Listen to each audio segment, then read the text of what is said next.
오늘 본문을 통하여서 함께 나눌 말씀의 제목은 편견을 깨고 복음으로입니다. 편견을 깨고 복음으로. 일반적으로 사람들을 보면 각 사람들이 가진 선입견은 좀처럼 바뀌지 않는 경우들을 많이 만나게 됩니다.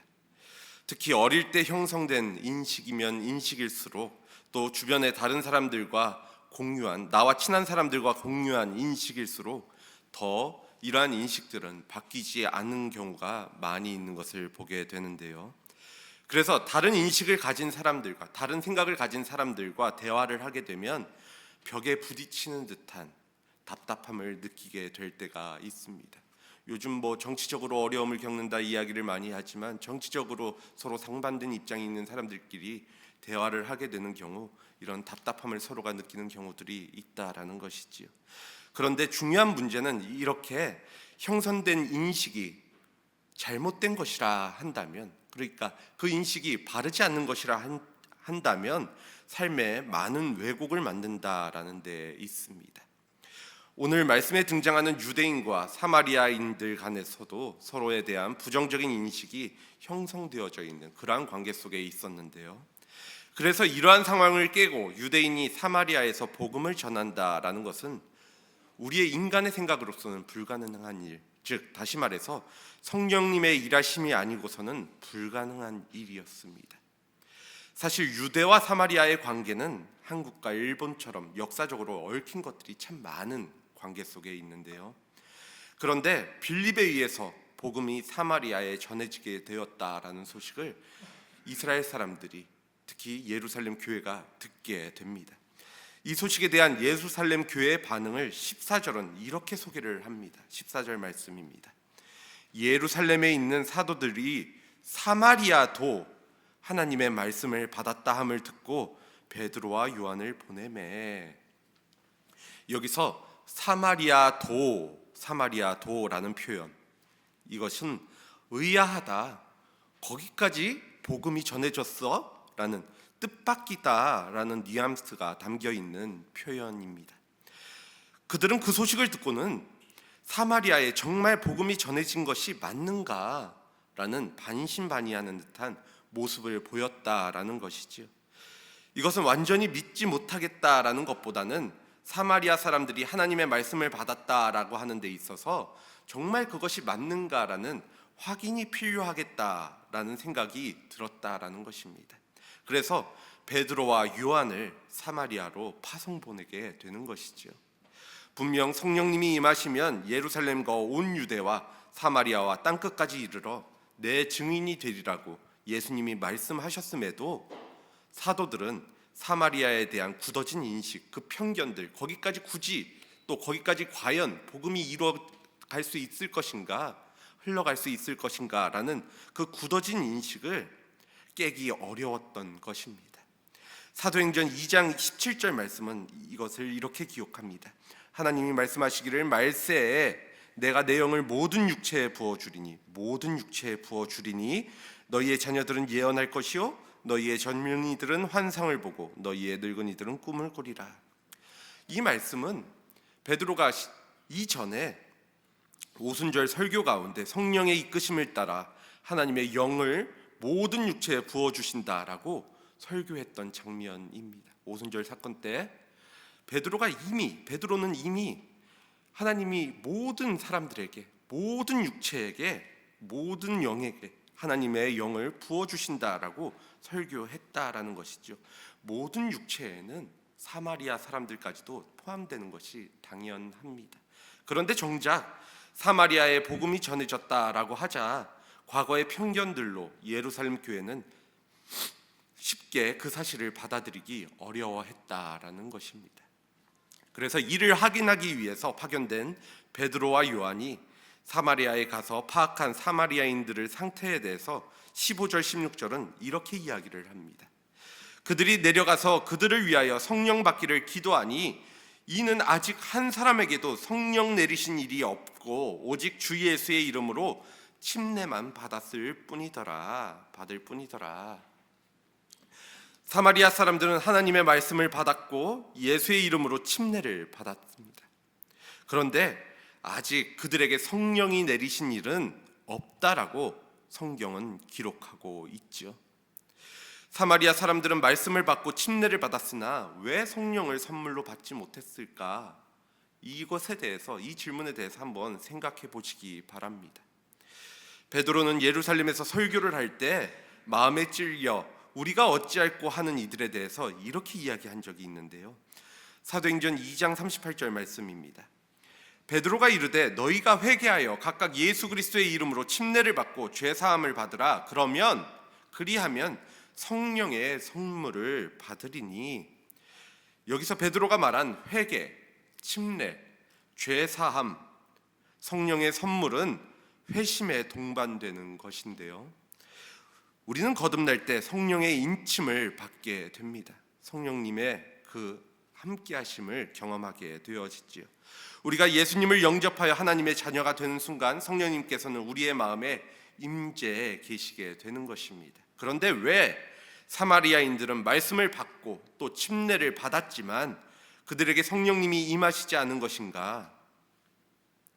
생각해보면 빌립이 전한 복음이 하나님의 말씀이 잘못되었기 때문은 아닐 것입니다.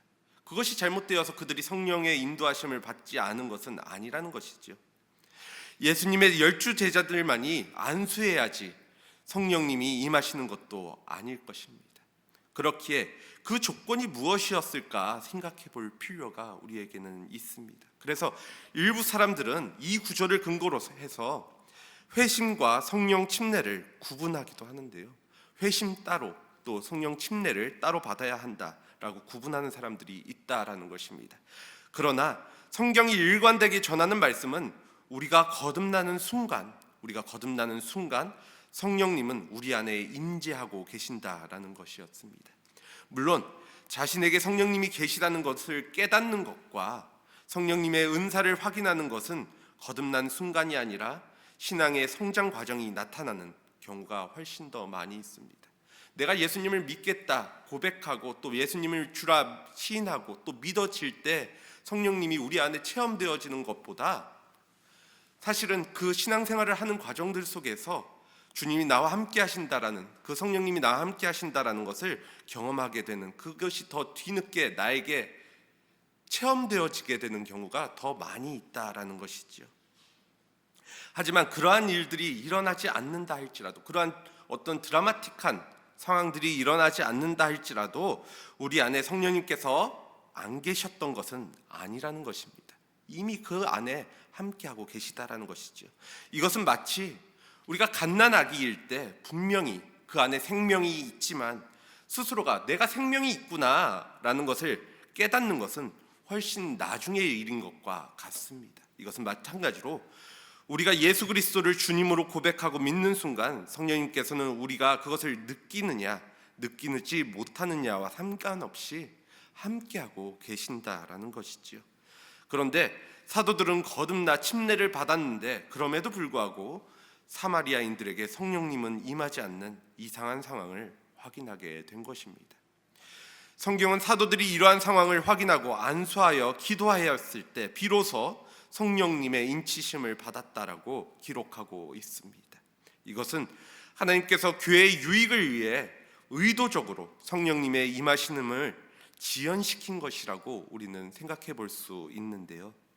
사도들에게는 사마리아 교회에도 예루살렘의 교회와 동일한 성령님이 부어졌다라는 것을 가시적으로 확인하도록 한 것입니다. 이를 통하여 사마리아 교회에는 예루살렘 교회의 사도들의 권위를 존중하도록 한 것이라는 것이지요. 왜냐하면 이렇게 해야지 서로 간에 오랫동안 굳어진 잘못된 인식, 또 서로 간에 굳어진 편견들을 깨트릴 수 있고 또 교회의 올바른 질서를 세울 수 있었기 때문입니다. 일찍이 예수님께서는 마태복음 16장에서 너희는 나를 누구라 하느냐라는 주님의 질문에 대하여 주는 그리스도시요 살아계신 하나님의 아들이시니이다 라고 대답한 베드로에게 내가 네게 이르노니 너는 베드로라 내가 이 반석 위에 내 교회를 세우리니 음부의 권세가 이기지 못하리라 내가 천국 열쇠를 내게 주리니 라고 말씀하셨습니다. 예수님이 베드로에게 그렇게 말씀하셨다라는 것이죠. 내가 천국의 열쇠를 너 베드로에게 준다라는 의미는 베드로에게 교회를 대표하고 치리하는 영적 권위를 부여하고 있는 말씀입니다. 베드로는 사도들 가운데에서도 리더격이었고 또 교회 전체를 대표하는 수장으로서 성경에 자주 등장하기도 하는 인물입니다. 그렇기에 베드로와 요한이 사마리아 교회에 가서 그들을 위하여 성령 받기를 기도한 것은 한 지역의 교회가 탄생하게 되었을 때 동일한 사도적 권위 아래, 그 한 사도의 권위 아래 이루어지게 함으로써 그 질서를 세우고 교회의 하나됨을 분명하게 한 것이라는 것입니다. 사마리아 교회는 분리된 교회가 아니라, 따로 동떨어진 교회가 아니라, 이것만 놓고 따로 생각하는 교회가 아니라 예루살렘의 교회와 같이 동일한 한 주권 안에 있는 한 몸된 교회임을 확인시켜주고 있는 것이지요. 생각해 보시기 바랍니다. 혹시 어느 날 북한의 김정은이나 이슬람 테러 단체가 갑자기 예수님을 믿었다라고 고백했다라고 이야기한다면 그것을 쉽게 믿어지거나 공감하기는 우리의 입장에서는 쉽지 않을 것입니다.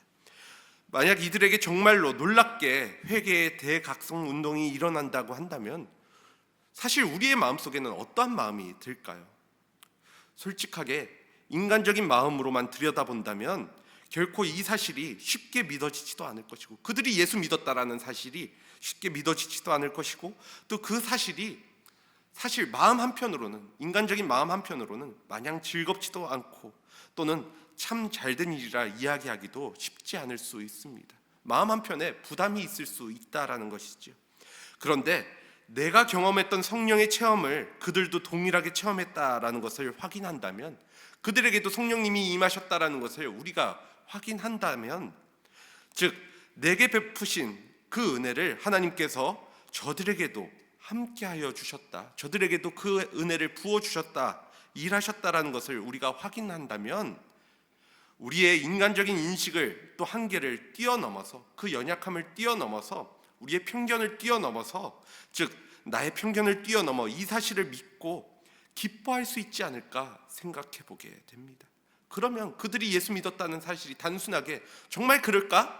정말 믿었을까라는 의심에서 그들이 보이는 모습을 통해서 또 성령의 그 드러나는 모습들을 통해서 그래, 하나님이 저들에게도 임하셨구나 라는 생각을 우리도 하게 되고 또 그 사실에 기뻐할 수 있게 된다라는 것이죠.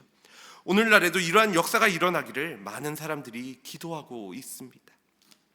하나님은 저런 사람도 회개하게 하실 수 있다, 교회는 저런 사람도 품을 수 있다라는 기대함을 오늘날까지도 허락하고 계신다라는 것입니다.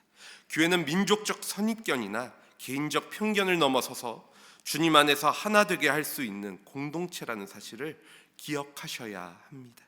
하나님께서는 예수 그리스도 안에서 누구나 하나 되기 원하신다라는 것이지요. 이를 보여주시는 장면이 오늘 사도들이 기도하였을 때 사마리아 교회에 성령님이 임하시는 사건이었습니다. 이를 통하여서 누구든지 교회 공동체로서 한 몸을 이룰 수 있고, 예수 그리스도를 믿고 그 말씀을 따르면, 또 복음을 신뢰하면 한 몸된 교회로서 하나 될 수 있음을 보여주고 있다라는 것입니다. 바울은 고린도전서 12장 3절에서 6절까지의 말씀을 통해서 이렇게 이야기를 합니다. 성령으로 아니하고는 누구든지 예수를 주시라 할 수 없느니라. 은사는 여러 가지나 성령은 같고, 직분은 여러 가지나 주는 같으며, 또 사역은 여러 가지나 모든 것을 모든 사람 가운데서 이루시는 하나님은 같으니. 우리는 개인적 성향도 다를 뿐만 아니라 거듭난 후 성령 안에서의 성향도 다를 수밖에 없습니다. 한 교회를 이루는 우리 안에서도 각자 다 생각이 다르고 또 바라보는 바가 다를 수밖에 없다라는 것이죠. 그리고 각자 맡은 바 역할도 다를 수밖에 없습니다. 은사가 다르고 또 직분도 다르며 맡겨진 사역도 다 다를 수밖에 없지요.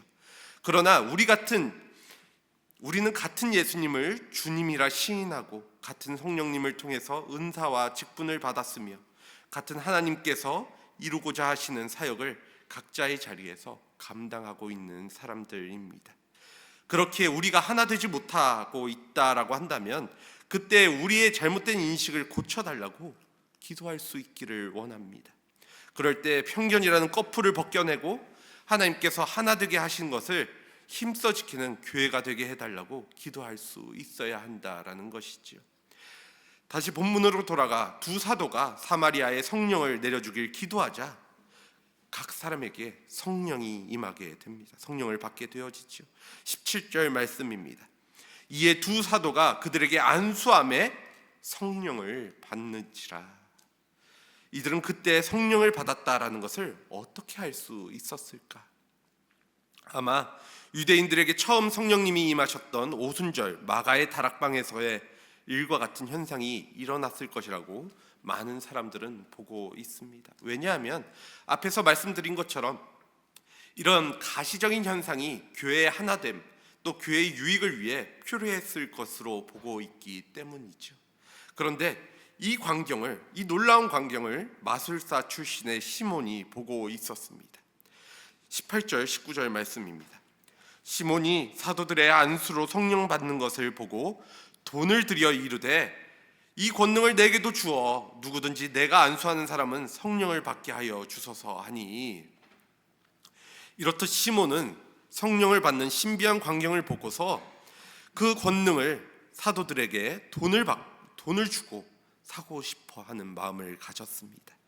시몬이 구한 것은 성령이 아니라 성령을 받게 하는 그 권능에 있었다라는 것이었는데요. 성령을 구하는 목적과 성령을 받게 하는 권능을 구하는 목적은 다를 수밖에 없습니다. 이러한 관점에서 시몬은 개인적인 목적을 위하여 영적 능력을 소유하고 싶은 욕망이 발생하게 된 것이었죠. 하지만 우리들이 성령님을 구하는 목적은 지적으로는 예수님의 사상을 담고, 또 감정적으로는 예수님의 열정을 지니고, 또 의지적으로는 예수님의 선택을 따르려는 것에 있어야 합니다. 성령님이 우리와 함께 하시는 이유는 이 땅을 살아가면서 정말 어렵고 힘들 때마다, 또 내가 알지 못하는 그 길을 주님께서 알려주시는 그 뜻에 따라서 살아가기 위해서 그 가이드라인을 제시해 주시는 그 성령님을 우리가 의지하기 위해서 성령님을 구하고 또 바라보는 것인데,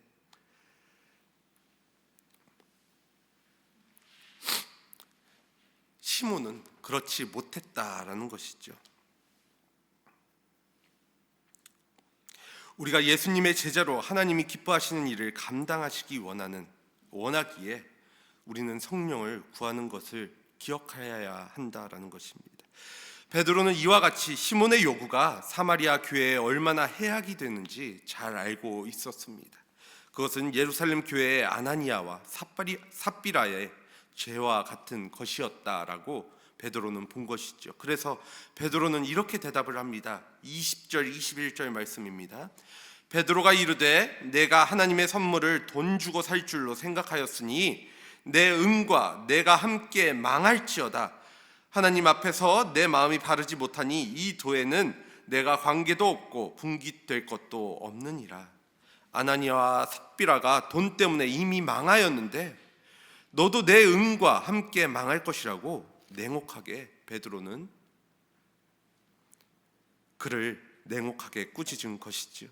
그러나 베드로는 시몬에게 저주만 한 것이 아니라 동시에 회개도 종용하였습니다. 22절 23절 말씀입니다. 그러므로 너의 이 악함을 회개하고 주께 기도하라. 혹 마음에 품은 것을 사하여 주시리라. 내가 보니 너는 악독이 가득하며 불의에 매인 바 되었도다. 악독과 불의에 사로잡힌 마음을 회개할 것을 권면하고 있는 것입니다. 그러자 시몬은 두려움에 베드로에게 저주가 자신에게 임하게 하지 않도록 기도하여 달라고 요청합니다. 이 일과 관련하여 시몬이 진정한 회개를 했는지 우리는 알 수 없습니다. 성경은 이후의 이야기에 대해서 전하고 있지는 않기 때문이지요. 하지만 분명한 것은 사마리아 교회에 시몬과 같은 자가 교회를 더럽히게 할 수 없도록 하였다라는 것입니다. 시몬을 통해서 오늘날 역시도 교회를 더럽게 하고 위험하게 빠지는 것이 무엇인가를 우리는 알아야 하는데요. 먼저 첫 번째로는 돈으로 영적 권위를 살 수 있다라고 생각하는 것을 금해야 합니다. 시몬이라는 말에서 성직매매라는 단어가 나왔다라고 하지요. 시몬처럼 돈으로 성령의 선물을 살 수 있다라고 생각했다라는 것입니다. 그러한 것을 돈으로 살 수 있다라고 생각하는 것은 곧 돈의 가치를 그만큼 더 높게 평가하고 있기 때문인데요. 그래서 그 귀한 돈이기에 그것으로 하나님도 움직일 수 있다라고 생각하게 되는 것이죠. 그러다 보면 결국은 돈으로 교회도 움직일 수 있다라고 생각하는 것까지 가게 된다라는 것입니다. 물론 우리가 이 땅을 사는 데 있어서 돈은 필요합니다. 그래서 힘들어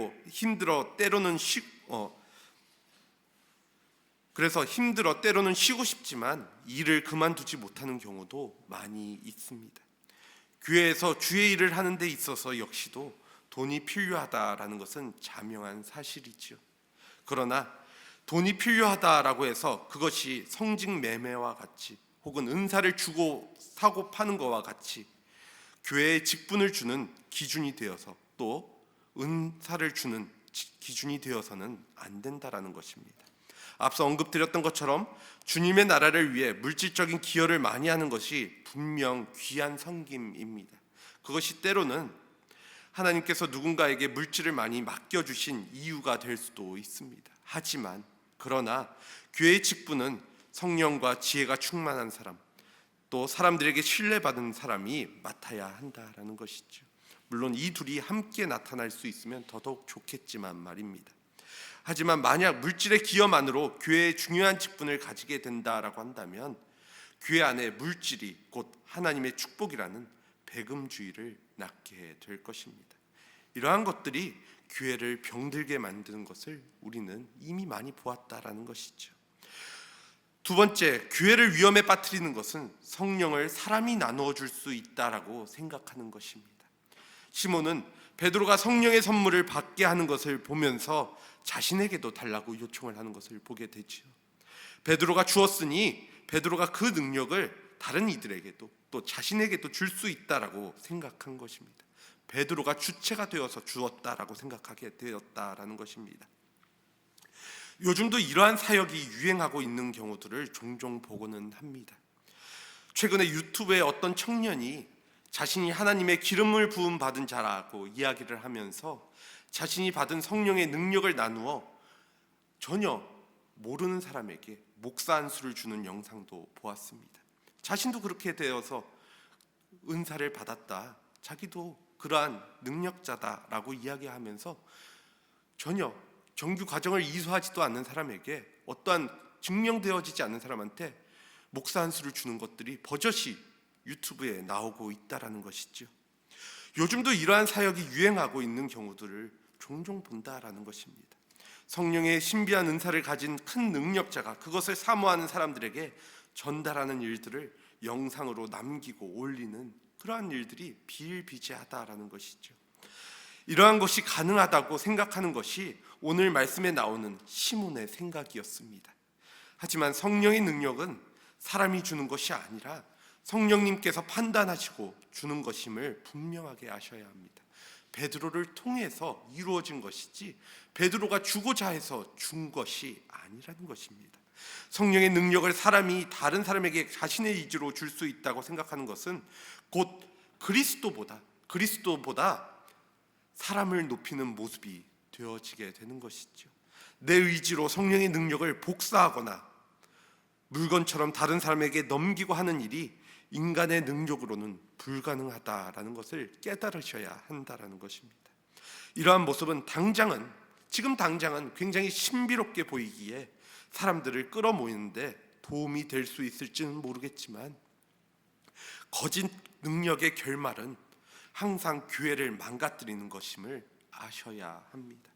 그렇기에 시몬과 같은 잘못된 성령에 대한 인식을 갖고 있다면 그 생각을 우리는 버릴 수 있어야 합니다. 그와 같은 생각하는 자나 교회는 병들고 망가지게 될 것이라는 것이죠. 그렇기에 항상 교회에 주신 성령의 은사가 풍성하게 나타나기를 소망하는 한편, 또 기대하는 한편, 교회의 거짓된 사상과 그러한 생각들이 들어오지 않도록 힘써 말씀으로 우리 스스로를 돌아볼 수 있기를 힘써야 합니다.